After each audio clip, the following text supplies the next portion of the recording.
At the beginning of the story, we encounter a man named Danny Dog, who wears a collar around his neck just like a dog. Although Danny is human, he is treated and kept exactly like a canine. Since childhood, Danny has been trained specifically to kill humans. The moment the collar is removed from his neck, he becomes incredibly violent and begins killing people with the mechanical precision of a machine. Danny continues his rampage until his master commands him to stop. As soon as the collar is unfastened, he loses all self-control. Like a ferocious beast, he slaughters anyone who crosses his path with the sole exception of his master. However, the instant his master places the collar back around his neck, he becomes completely calm. As long as the collar remains on Danny, he will not harm a single soul. During these fights, Danny sustains severe injuries himself, yet his master has trained him in such a way that he feels absolutely no pain. In fact, Danny's master, whose name is Victor, lends money to people. When the repayment deadline expires and Victor does not receive his money back, he unleashes Danny. Danny then brutally beats the debtors, after which Victor steps in to collect his money, issuing a warning. If you fail to repay the money on time next time, I won't hold Danny back. Subsequently, Victor takes Danny to confront other individuals from whom he needs to collect debts. When these people refuse to pay Victor, he once again removes the collar from Danny's neck, and here too, Danny goes into a frenzied rage and savagely beats them, and he manages to get Victor's money back for him. However, despite Danny having made such a difficult task so easy for him, Victor shows Danny absolutely no respect whatsoever. He treats Danny like a dog, constantly scolding him and regarding him as nothing more than a canine. In fact, Danny isn't even given a room to sleep in. Instead, he is locked inside a cage just like a dog. One day, after returning from a fight, one of Victor's men notices that Danny is bleeding profusely from his head. The man then tells his boss that Danny has been injured. But instead of tending to Danny's wounds, Victor simply says, "Give him a bandage, he can wrap his head himself." However, Danny possesses the mind of a child and has absolutely no idea how to apply a bandage, as he has never seen the outside world. His entire life from childhood right up to the present has been spent confined within this very cage. Here, he lives in complete solitude with absolutely no one to talk to. That night, Danny discovers a book inside his cage containing the letters of the alphabet. He begins flipping through the pages one by one, gazing at the illustrations within, until he comes across a drawing of a piano. Upon seeing the piano, he begins to gently trace the image with his hand, as if sharing some deep, long-forgotten connection with the instrument. Just then, Victor brings a young woman into the room. Victor is on the verge of getting intimate with her when she suddenly spots Danny down in the cage below. Terrified by the sight of Danny, the woman screams and flees the premises. In this manner, Victor ends up wasting both his money and his night, and in a fit of rage, he begins to hurl insults and profanities at Danny. Yet, by now, Victor's words no longer have much of an impact on Danny, for he has become emotionally numb, incapable of feeling either pain or pleasure. The very next day, Victor takes Danny out to work once again. This time, he had to collect money from a boxing club owner. The owner brought a massive wrestler to confront Victor, believing that the mere sight of this wrestler would scare Victor into fleeing the premises. However, when Danny effortlessly picked up and slammed some of the owner's henchmen to the ground, the wrestler backed down and refused to fight him. The wrestler told the owner, "Boss, just pay him the money, otherwise Danny is going to give us all a severe beating." Subsequently, Victor took Danny to meet a very powerful figure, a notorious heroin smuggler from whom Victor also needed to collect a debt. Since this man was such a dangerous criminal, Victor approached him with extreme deference when asking for the money. The smuggler was a cunning individual who knew that if Danny's leash were unleashed, he wouldn't leave any of them alive. Therefore, before Victor could unfasten Danny's leash, the smuggler grabbed Victor and began beating him mercilessly. All of this unfolded right before Danny's eyes, yet Danny did nothing, for the leash remained fastened around his neck. Here, the man instructs his subordinates to kill Victor first, followed by Danny. Having issued these orders, he leaves the scene to engage in a business deal with another party. Meanwhile, Victor manages with great difficulty to break free from his captors. He immediately rushes over to Danny, unfastens the collar from his neck, and commands him to finish them all off. The moment the collar is removed, Danny lunges at the group and brutally beats the thugs. Additional thugs arrive on the scene, but Danny takes them down as well. Afterward, Victor takes Danny to the location where the man was conducting his business deal. Upon arriving, Danny seizes the man and repeatedly lifts and hurls him around. Stripped of all his arrogance, the man pleads with Victor, saying, "Take whatever you want from me, just spare my life from Danny." Victor, knowing that the man was a smuggler of diamonds and gold, walks straight over to the man's bag and confiscates all the gold and diamonds contained within. Elsewhere, we encounter a man named Tom, an organizer of underground fights, who becomes highly impressed by Danny's fighting prowess after witnessing his skills. Meanwhile, Victor had successfully secured the gold and diamonds from the smuggler in lieu of the money owed to him. Nevertheless, he remains furious with Danny because, while Victor was being beaten by the thugs inside, Danny had stood by and watched without lifting a finger to help. Consequently, Victor's men kick Danny into a vehicle and drive straight back to their hideout. Once there, Victor tells his men, "They were beating me right in front of him, yet he just stood there and watched me get thrashed." Victor turns to Danny and declares, "You will never change. You will always remain nothing more than an animal." Poor Danny simply listens to Victor's tirade in silence. As the days pass, Victor, as a form of punishment, withholds food and water from Danny for several days. Poor Danny remains confined in a cage, hungry and thirsty. A few days later, Victor releases Danny from the cage, as he needs to collect money from a certain man that day. However, Victor is now apprehensive that Danny might make a mistake again. Consequently, Victor first takes Danny to the location and explains the plan. "I will go inside first and demand my money back from those people. If they refuse to pay, I will press a button on this remote. This will trigger a red light. The moment that light turns on, you must rush inside immediately and attack them." Victor repeats these instructions to Danny over and over again, ensuring that it is firmly ingrained in Danny's mind that he must enter the moment the red light illuminates. Following this, Victor enters the building with his men, while Danny stands rigidly outside, his gaze fixed upon the light. He has been waiting for quite a long time, yet the bulb shows no sign of lighting up. Meanwhile, Danny's eyes fall upon a broken piano situated nearby. Having recently seen a drawing of a piano in a book, he walks straight up to it and begins to touch the keys. Just then, a man named Sam approaches from behind. Sam is blind, and he works as a piano teacher. Additionally, Sam repairs broken pianos, the very task that has brought him to this location. Sam calls Danny over and asks for his name, but Danny offers no response. Sam then tells Danny, "I am a piano teacher, and I've come here to repair this instrument. However, I'm going to need your help." He instructs Danny, "I'm going to move to the other side of the piano. When I tell you to press the keys, go ahead and press them." In this manner, Danny plays the piano while Sam, working from the other side, begins to tune the instrument. Danny was thoroughly enjoying playing the piano, and in the process, his attention drifted away from the red light.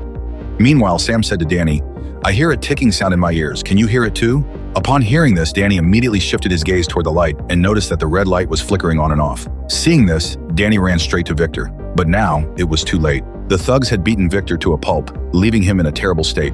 Victor was now furious with Danny, as he had been running red lights for the past half hour. To punish Danny, Victor took him back to his hideout. After locking Danny in a cage, Victor pondered what punishment to inflict upon him. Just then, one of Victor's men approached him and announced, "Boss, someone wants to meet with you." However, Victor was not in the right frame of mind to meet anyone at that moment, so he refused to see the man.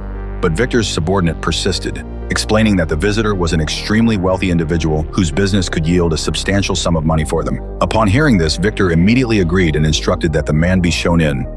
When the man entered, it was revealed that he was none other than Tom, the very person who had witnessed Danny's fight a few days earlier. Tom addressed Victor, saying, "I watched your fighter in action, and his fighting skills are quite impressive.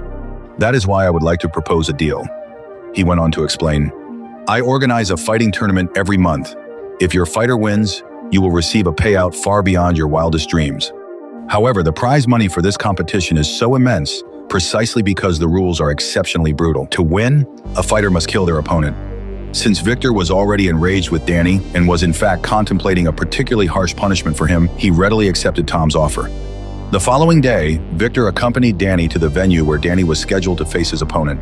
There, Tom approached Victor, introduced his own fighter, and boasted that no one had managed to defeat him in his last 15 bouts. The fighter in question appeared massive in stature and looked absolutely ferocious. But when the match begins, Victor unfastens Danny's leash and tells him to show his opponent his true power. Upon hearing this, Danny rushes forward at full speed, lands 2 or 3 punches to the fighter's throat, and puts him to sleep permanently. Witnessing this, everyone in the crowd holds their breath in shock. Tom, the man who had organized the event, is left completely bewildered, unable to comprehend how the fight had ended before it had even truly begun. Now, true to the agreement, Victor receives his payment. He is absolutely overjoyed to receive the money, for it represents his entire earnings for the year, meaning he would no longer have to work. He declares, "From now on, I will have Danny fight right here every time, and I will make a fortune." He is in high spirits that day. So, he turns to Danny and asks, "Tell me, Danny, what is it that you want?" Danny remains silent for a moment. Then, he finally speaks, "I want a piano." Hearing this, Victor mocks him, saying, "What are you going to do with a piano? Come on, let me treat you to a meal at a nice restaurant today and introduce you to a girl after all. You've never been out with a girl before." But Danny refuses, insisting, "No, I only want the piano." Their conversation is still in progress when, suddenly, a truck slams violently into their car, causing it to flip over. Immediately afterward, several armed men emerge from the truck and unleash a hail of bullets upon them. These men turn out to be henchmen of the gold smuggler whom Danny had beaten up just a few days earlier. Everyone is killed in the attack save for Danny, who manages to escape and flees straight to the place where he had first met Sam. Sam is sitting there, repairing a piano. Hearing the faint sounds of movement, he realizes that it is Danny. Danny is severely wounded, and due to excessive blood loss, he collapses and loses consciousness right there. When Danny regains consciousness, he finds himself lying on a bed inside a room. This sight terrifies Danny, as he is unaccustomed to sleeping on a bed. Victor had always kept him locked in a cage and forced him to sleep on the bare ground. Consequently, out of fear, he scrambles under the bed to hide. A short while later, Sam enters the room. He immediately senses that Danny is frightened. So, without a word, he places Danny's food under the bed and quietly leaves. In this manner, a few days pass, yet Danny does not venture out of his room. One day, however, he finally steps out and sees Sam playing the piano. But the moment Sam's stepdaughter, Victoria, walks in, the sight of her sends a terrified Danny scrambling back into his room. Afterward, Victoria approaches Sam and asks him what Danny likes. Sam replies that Danny loves music. Upon hearing this, Victoria quickly fetches a small piano and heads straight into Danny's room. Danny is hiding under the bed. Victoria hands him the piano and leaves. A while later, while Sam and Victoria are having dinner, Danny emerges holding the piano himself. Sam invites Danny to sit with them and serves him some food. However, Sam begins to eat in a very peculiar manner, not like a human, but rather like a dog. Observing this, Victoria realizes that Danny does not know how to eat properly. Consequently, she teaches him how to use a spoon. Yet Danny continues to behave like a child, gulping down the entire bowl of soup in a single breath. Seeing this, Victoria and Sam burst into laughter. Danny, unable to comprehend why they are laughing, begins to laugh loudly along with them. After dinner, when Danny retires to his room for the night, Sam comes to him and attempts to remove the collar from his neck. However, the moment Sam reaches for his neck, Danny immediately stops his hand. He knows that without the collar, he might become uncontrollable and could inadvertently cause harm to Sam. Sam does not force the issue. Instead, he tells Danny that he can remove the collar himself whenever he feels ready. The following day, Sam takes Danny to the market so that he can learn how to interact and mingle with people. Sam teaches him how to shop for groceries at the market. After purchasing their supplies and returning home, Sam teaches Danny how to cook. That evening, Sam remarks to Danny that Victoria must have finished her classes at college by now and asks him to go and bring her home. Danny then heads straight to Victoria. On the way, Victoria treats Danny to ice cream, takes him to the cinema to watch movies, and also teaches him how to play the piano. Sam was quite happy with his life and was now mingling with people. Upon returning home that night, Danny discovers a photograph of Victoria and her parents inside a wardrobe. Seeing this, he realizes that Victoria is Sam's stepdaughter. Upon being asked, Sam reveals to him that Victoria's father had died in a car accident and that Victoria's father was a good friend of his. That is why, after his passing, Victoria's mother and I got married. Everything was going well. However, a year later, we met with an accident ourselves. In that crash, Victoria's mother lost her life, and I lost my eyesight. Hearing this, Danny feels deep sympathy for both Sam and Victoria. Days pass in this manner, and Danny gradually begins to consider himself a member of their family. Danny starts to return to a normal state of mind. Yet, up until this point, the two of them had been unable to remove the collar from around Danny's neck. One day, Victoria approaches Danny and, while talking to him, attempts to remove the collar fastened around his neck. But the moment she touches it, Danny is flooded with terrifying thoughts, for he had been conditioned to kill everyone the instant the collar was removed. He was terrified that he might inadvertently harm Victoria.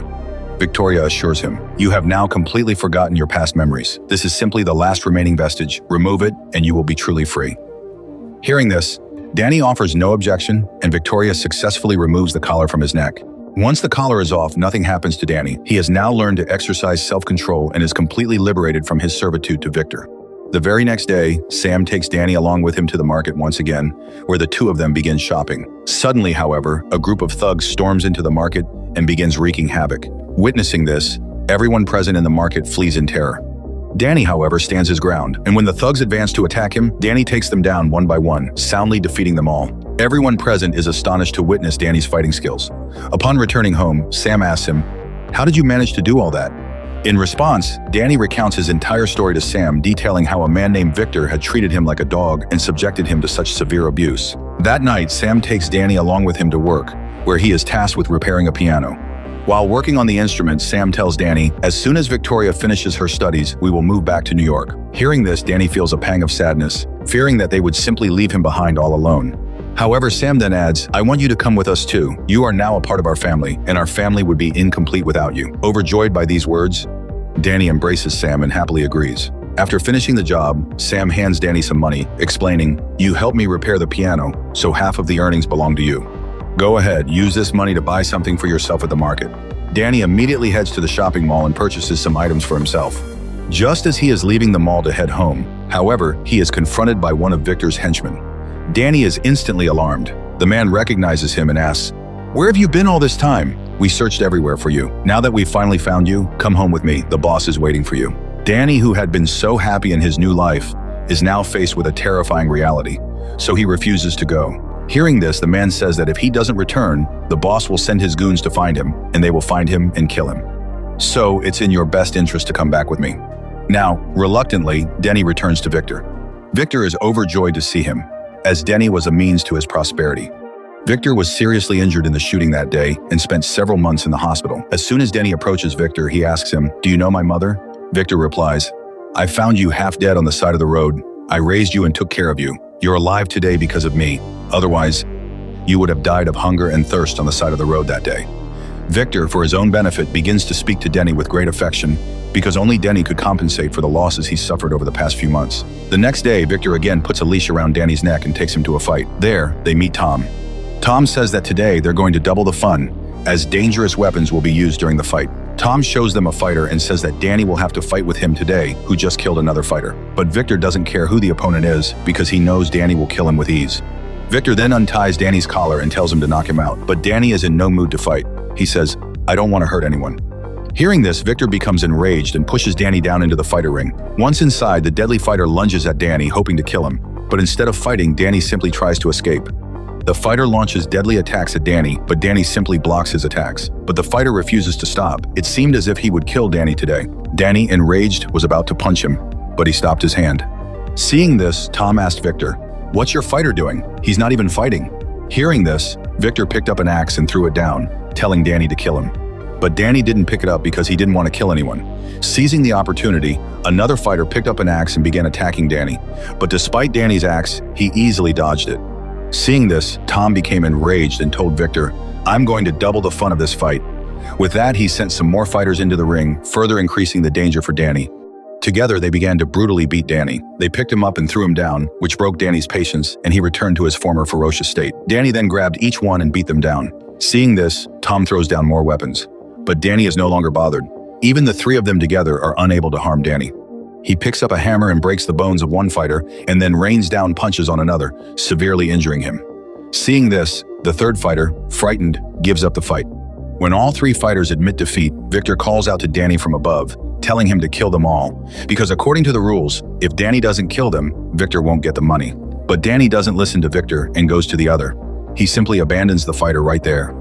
Witnessing this, Victor becomes furious. Despite Danny putting up such a magnificent fight today, Victor hasn't earned a single rupee.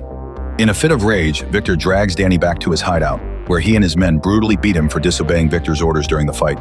Consequently, Victor locks Danny back inside his cage. Meanwhile, we see Sam and Victoria.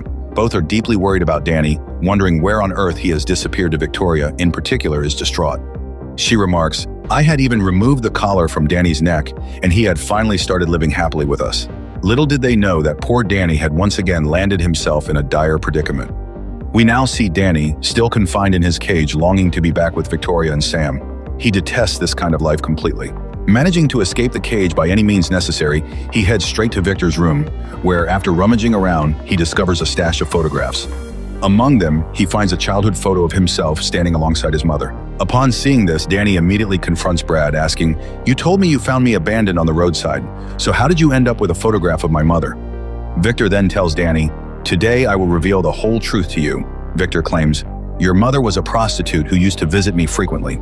However, one day she passed away. Since I was fond of her, I raised you as if you were my own son." Hearing all this, Danny realizes that Victor is lying. My mother could not possibly have been a prostitute. Yet, for the moment, Danny remains silent and leaves the room. The very next day, Victor prepares to take Danny back to the fighting ring. Suddenly, midway through the journey, Danny swerves the car, resulting in a horrific accident. Afterward, Danny removes the collar from his neck and rushes to Sam and Victoria's house. There, he tells Victoria, "I've found a photograph of my mother." Upon seeing the picture, Victoria remarks that Danny's mother appears to be a woman from a very respectable family. She adds that she believes his mother was a piano teacher, as the photograph depicts her playing the piano. Sam, who is also present, overhears their conversation. He then asks Victoria, "What else do you notice in the photograph?" Examining the picture, Victoria points out that Danny's mother had the photo taken inside an auditorium. Victoria describes every minute detail of the auditorium to Sam, enabling him to identify exactly which auditorium it is.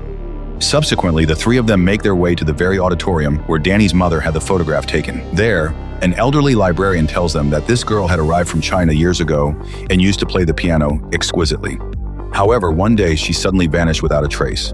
She also had a son, and following her disappearance, no one ever heard anything about him either. The old woman hands them another photograph of her, in which Danny's mother's face is clearly visible. Afterward, they return home. That night, when Victoria entered Danny's room, she found him gazing at his mother's photograph, lost in memories of her. Witnessing this, Victoria becomes deeply emotional. She takes the photograph from Danny, examines it closely, and identifies the piece of music his mother was playing in the picture. Now, in an effort to bring a smile to Danny's face, Victoria asks him, "Would you like to hear the music your mother used to play?" Danny immediately replies, "Yes." Victoria then begins to play the melody, and the moment the notes reach Danny's ears, visions of his childhood begin to flood his mind. He recalls that many years ago, when he was just a small boy, he was with his mother. One day, she had quietly hidden him inside a wardrobe. Just then, some thugs barged into their home. Among them was Victor, and Victor began to harass Danny's mother because she owed him money. That day, Victor demanded Danny as repayment for the debt. However, as the thugs attempted to snatch Danny away from his mother, she intervened to stop Victor. Enraged by her resistance, Victor shot her, then scooped Danny up and took him away. Witnessing all of this, Danny finally realizes that the person responsible for his current plight and the murderer of his mother is none other than Victor. Danny now reveals all of this to Sam and Victoria, telling them that they must pack their belongings quickly and leave the place immediately. "They are likely searching for us," he warns. "If they show up here, they won't just kill me, they'll kill both of you as well." Meanwhile, we see Victor arriving at the very market where Danny used to shop.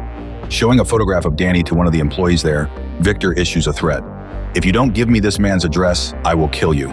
Terrified, the employee hands over Danny's address to Victor.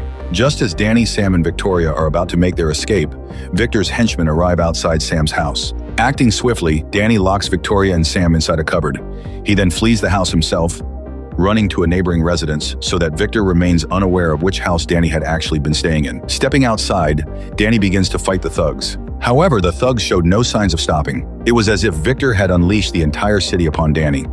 Yet, Danny refused to give up, and one by one, he took down every single one of Victor's men. When Victor saw that Danny had killed all his thugs, he dispatched his most dangerous fighter to eliminate him, and a fierce battle ensued between the two. It was a spectacular clash, and the fighter's skills suggested that he knew Danny's weaknesses intimately. For the first time, Danny had met a fighter who was truly his match. The fighter battered Danny relentlessly, leaving him in a dire state. Nevertheless, Danny did not surrender. He fought on until his very last breath.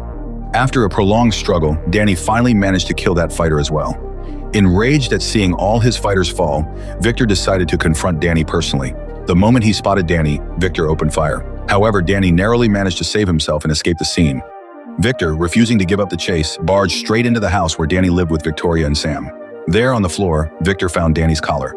Seeing it, Victor realized that this was indeed the house where Danny resided. Just then, Victor spotted Danny. Raising his gun and aiming it at him, Victor said, "This is not your home. You were made for that cage. If you live out here with anyone, you will only bring danger upon them just as you have brought danger upon these people. And now, because of you, they are going to die. But today, I will give you one chance. If you come back home with me, I will let these people live." Sam and Victoria were also listening to all of this in silence. Smiling, Victor attempts to manipulate Danny. Pulling out a collar, he tells Danny, "Come with me. Your true world isn't here, but rather that life inside the cage. You will be happy there. And if you don't come with me, I will kill the people you are living with right now." Terrified by this, Danny agrees to return to Victor in order to save the lives of Victoria and Sam. However, just as Victor is about to fasten the collar around his neck, Danny grabs Victor's hand and declares, "From now on, this time is my home." Having said this, he attacks Victor and begins beating him mercilessly. For today, Danny intended to avenge his mother against Victor. Just as Danny is on the verge of killing Victor, Sam and Victoria intervene and stop him. To provoke him further, Victor taunts, "Danny, remember your mother? Think of all the terrible things I did to her. I mistreated her every single day." Hearing this, Danny is unable to contain his rage. However, before Danny could deal a fatal blow to Victor, Sam struck him on the head with a flower pot to silence him, knocking him unconscious. With no one left to provoke him, Danny gradually calms down. A short while later, the police arrive, arrest Victor, and sentence him to life imprisonment. As the days pass, Danny finds himself with a new family. He begins to live a truly happy life, having finally broken free from that hellish existence forever. In the final scene of the movie, we see thousands of people gathered to watch Victoria's musical performance. Before the music begins, however, Victoria steps forward and announces, "Tonight, I would like to dedicate this performance to a very special man." At that moment, Danny turns to Sam and says, "She's talking about you." But Sam says, "No, she is talking about you, because you are the most special person to her." Following this, we see Victoria playing the very same piece of music that Danny's mother had composed. Seeing this, Danny is overjoyed. With this, the story comes to an end.